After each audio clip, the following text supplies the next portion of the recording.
Мен атым Ажет Бибажар, Шымкент қаласының 16 мектеп 5 сынып оқушысы.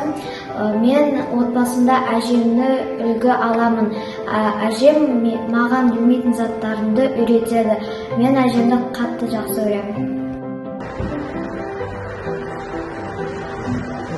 Әжем шашын үйретті?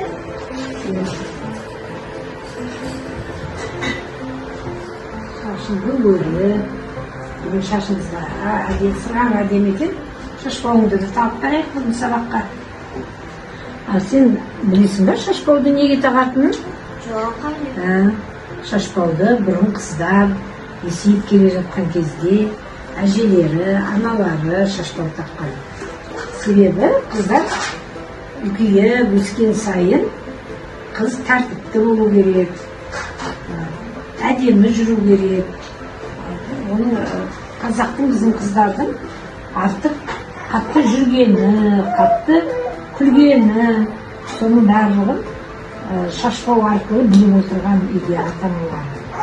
Егер шашпау қатты сылдырлап кетсе, онда қыздың жүрек тартқанын білдіреді. Сосын ата-анасы айтады, сен неге қатты жүгіресің деп? Сен шашпау тақты деген сөз қызым. Сен өстің, ер жеттің, инабатты, тәртіпті, қатты жүгірмейтұғын, қатты сөйлемейтұғын, үлкен қыз болып қалдың енді. Сондықтан мен саған осыны ырылдап саған шашпауды әдейі тағып беріп алдым.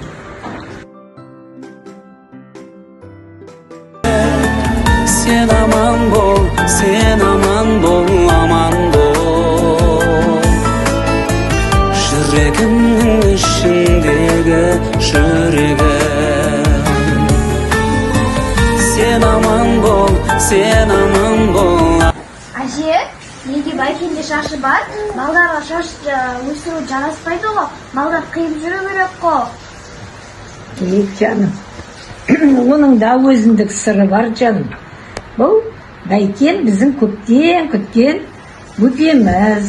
Бұрын қазақтар өздерінің аңсап күткен, ұзақ күткен бөпелерінің осындай әдемі шаштарын қойған. Бұл шашты қазақтар айдар дейді. Бұл бала айдарлы болсын, айбарлы болсын, қайратты болсын, өте үлкен адамдарға мейірімді болсын, барлық уақытта батырлардай батыр болсын деп, балаларға көз тимесін деп қояды. Бұны бәйкеннің папасы 5 жасқа келгенде, болмаса 7 жасқа келгенде алады, қияды бұны бір ауылдың үлкен адамы. Содан кейін оған шаш кесу тойын жасайды. Болмаса 7 жасқа келгенде ат жалын тартып мінген кезде айдарын қиып, тайға отырғызып, бәйкенге сүндет той береміз. Бұл біздің бәйкеннің бесігі. Сабырлы болу үшін, жылы жату үшін осындай бесікке салып қоямыз бәйкенді. Бибажар, бәйкенді әкел өрек бесікке. Бәйкен жылап кетті ғой.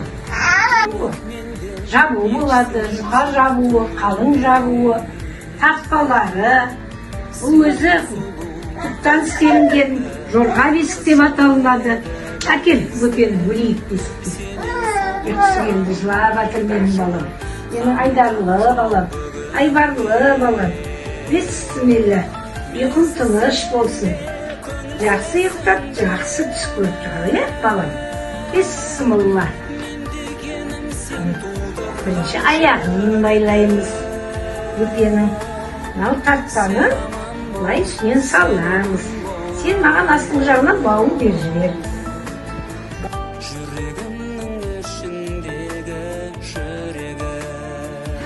Бәйкенді тербетеді. Бәйкенге жақсы үлкен бата береді. Абыройың төрде болсын бәйкен, беделің беліңде болсын. Жортқанда жолың болсын, жақсылардың алды бол. Досың көп болсын, дұспаның жоқ болсын. Бақытты бол балам. Ұйқың тыныш болсын, ұйықтай ғой балам.